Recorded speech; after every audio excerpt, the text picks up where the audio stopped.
Yo, hi guys, Beast, back with some more Beastly content, and today I'm going to be doing a full free-to-play team versus one of the outbreaks that are currently happening. I guess we'll figure out which one we're going to do when we get into that, but first of all, let me get down into my team. Now, this first free-to-play in my middle of my front row is actually a very... Actually, I don't know if it's unfair, because I think it may have been in only the first days of the... or first 30 days of the game, but it may be a permanent thing, so... It may be the free-to-play you get when you start out the game, no matter what, or it may have only been during the first 30 days of the game, in which case you can't get anymore. But if you can get it, it's a pretty good free-to-play. It is my supporting unit in the front. It's not 1.5 times attack or 2.25 or anything crazy, but it is 1.25 times the attack and defense of front row allies for 3 turns, and increases your block rate by 20% for 3 turns. So you get an attack and defense boost, and that is what I really do need for my front row as the supporting unit. That's just what I'm gonna rock. As for my left unit on the front row, I have restores 20% of your HP, cures bleed status, and reduces the durability of front row enemies by 3. And then I also have the other one on the other side is, can we go away? There we go. I have this Kaneki here. This was a war reward. Oh, it's also not 10 out of 10, but that's okay. This was a war reward for the first couple territory wars. And that's still considered a free-to-play. Once again, unless they rerun some war reward characters, you're not going to be able to get this, which is kind of unfair, I guess, but, you know, anyway. Also, I think I may have chosen the wrong Juzo. But, no, because I have to choose this Juzo, I think. No, I don't. I think I can choose the white one, because I've done the white one before. I can't choose the one I currently had on there. This is my durability down unit, by the way. Let me quickly show you what it does. Durability plus 1 to your normal attacks for 3 turns. That's my durability down unit. It basically, every single hit it gets after it gets its skill off is guaranteed a durability down. Very, very good. My back row is a Golden Amon, a Rize. Rize is actually one of the better free-to-plays, and Mr. MM. Mr. MM's kind of bulky, and, well, that's the only reason I'm using him. Anyway, so let's get on into the Rize and why I brought her. So 0.7 times the attack and defense of front row enemies for 3 turns, and reduces the durability of front row enemies by 2. So very, very decent. It debuffs the front row enemies, and then I'll also have the SR Heisei buffing my front row allies, and it should work out relatively well. So anyway, let's get right on into this. Hopefully I didn't take a whole 2 minutes to explain that team. Anyway, we're gonna get right into this with some outbreaks after I claim my dispatches and rescind them, because, you know, gotta keep farming that territory wars. Oh, it's 1 dispatch. I recently have claimed them. Anyway, we're gonna claim this. Maybe we'll get something good out of it. No, we didn't. It doesn't matter. I have like multiple outbreaks, and all one of them. They're all farmed completely. So I have no use for them except for territory points, and what better way of getting territory points than trying something that could be semi-fun for the game, because the game doesn't have enough content right now. Anyway, so into incidents, we're going to choose this one. We are going against a green type with a mostly blue team, probably, because I'm very intelligent. If so, I'm not going against this, basically. That's what I'm saying there. Yeah, I have 2 blue units against type disadvantage, so that seems like a terrible idea, so we're not doing it. We're gonna go against... I don't want to do Devil Ape. I don't really like that one. This Nishiki exists. Do I have the Quinks one? The new Quinks one. Well, it's semi-new. Quinks one dispatch. Yes! Okay, this one's a green typing. And green typing has... Oh, it's another green typing? 2 dispatch events released in a row that were both green typing. What are the odds of that? Anyway, we're gonna go against Bloodbath in the Church. It's semi-old event, but it's still cool to be here, so let's go ahead and challenge this. We do gotta go over to team... There's my team. Okay, 1 over. Actually, I almost have a full free-to-play team over here. I think I did quite a while back. I have done a free-to-play team video before. It was just very, very close to the release of the game. As a matter of fact, that Toka had just came out right there. So, anyway... Oh, that is on the global version. Anyway, let's get right into this and see how this free-to-play team does against this event. If you have any other ideas of teams I can do for challenging events, please let me know down below. I did a male versus female one I think it was like half a week back, maybe a couple days ago.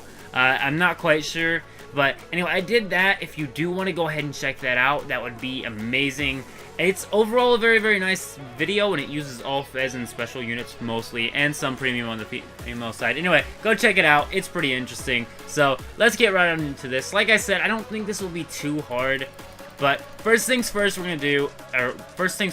we're going to do is go ahead and get this Juzo charged up, because How many rounds is that skill anyway? I should probably just activate it and find out, I guess, but I don't really like doing that. Can I click this? I don't know if I can, actually. Oh, I can go here. So, 3 turns. Oh, yeah, we're fine. We can activate this first round and not have to worry about it ever again.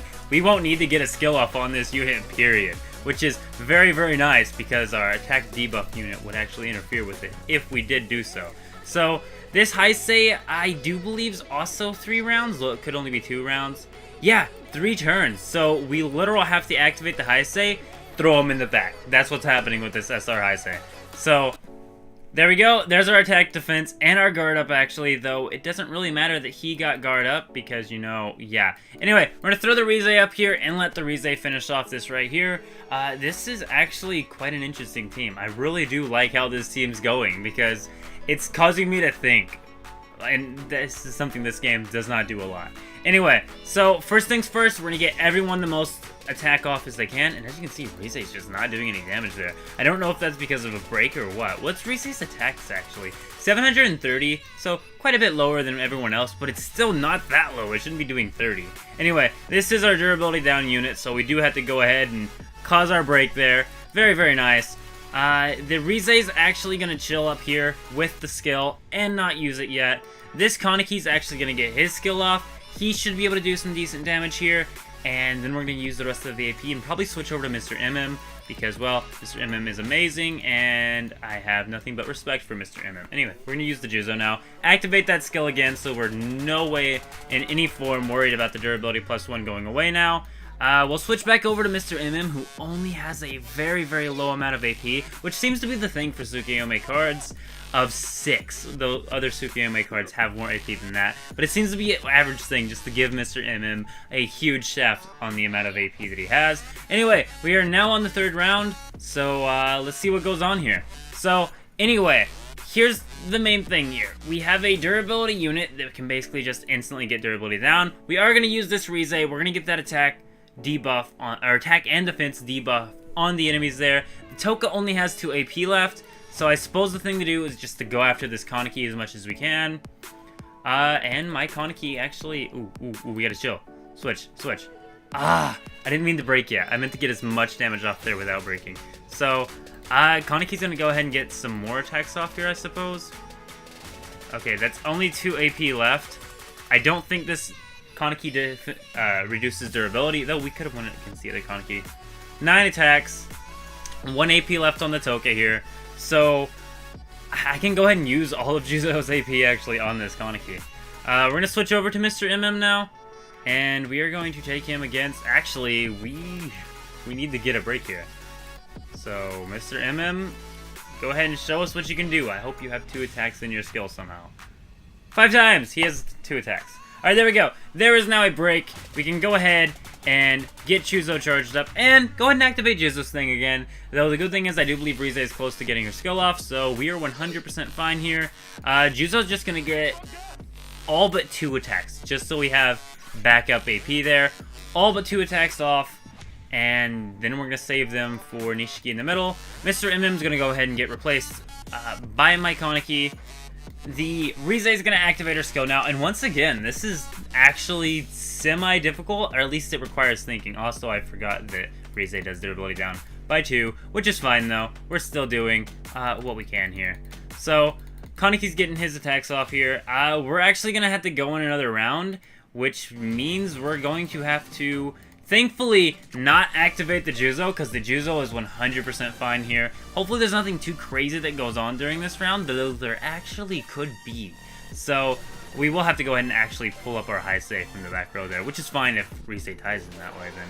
But I don't want Rize to die, though. Anyway, Toka has 2 attacks here, so. Boom, boom. Oh, we're good. Awesome. Anyway, so, first things first, let's get this Kaneki's attacks out of the way. We'll go ahead and get that skill off as well. I should probably get the skill off and then finish off the AP to get a little more skill charge, but I'm not too worried about it. Anyway, so then Rize is going to get some attacks here, and we need to switch main targets. Actually, no. Oh, this is annoying, because if I... Okay, yeah, I'm going to have to just... bite the bullet, go for Toka, hopefully it doesn't break yet. Oh, it's front row. Okay, so there's another break, actually. We'll just save all but 2 of Juzo's AP here. So the Nishiki gets to take just a bunch of damage in, because I bet Nishiki's gonna love taking that much damage in. Nishiki's goal in life was just to take a bunch of damage. Anyway, so there's the Heisei. Hopefully there's no durability reduced to the front row. There isn't. I thought there wasn't. Anyway, so there's all of the AP out on the Heisei. We have the 2 AP left on Juzo here, which is perfect because 1, 2. There's our durability down. I still really like that skill. The fact that Bide Hinami has that is really a godsend. That's amazing, because now all my front row is going to do that, and I'm really happy about that. So when that actually releases for Bide Hinami, which is kind of hype for me actually, because, well, it's actually a really good unit, and it's actually an old unit they buffed, and it's the first time they've done that from what I know. Well, I think they've modified other units slightly, but not as much as the birthday Hinami, you know? Anyway, so I'm gonna get rid of Nishiki. No, actually, I'm gonna get rid of Toka. I think I remember something about Toka actually being really annoying and having some sort of, like, skill that just causes annoyance. I don't remember what it was about, but when the game first came out, well, not first came out, but was still relatively fresh, that was a kind of annoying thing, actually. Yeah, Toka's gonna get less defense there. Nice. So we're gonna go ahead and get rid of the Toka if we can. Okay, Toka's gone. The only one left is Nishiki, and our team's relatively good on health. So yeah, this team did not do bad. It took longer to clear the event, but it's gonna clear it without a hitch, and that's really cool. It's really nice to see a free-to-play do really well. I know it's not against one of the latest free-to-play events, but the free-to-play events haven't gotten too much harder.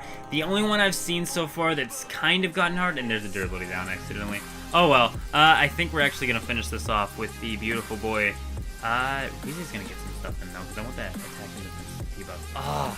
I wanted the attack and defense debuff. Anyway, Kaneki's gonna finish this off. Kaneki always has to finish this off, no matter what we're doing. Kaneki is the star of this game and this anime, so why not let him finish it off? Anyway, so combat ended. There we go. There was a free-to-play event cleared with complete free-to-plays. I don't think I used that old of free-to-plays, though I probably did.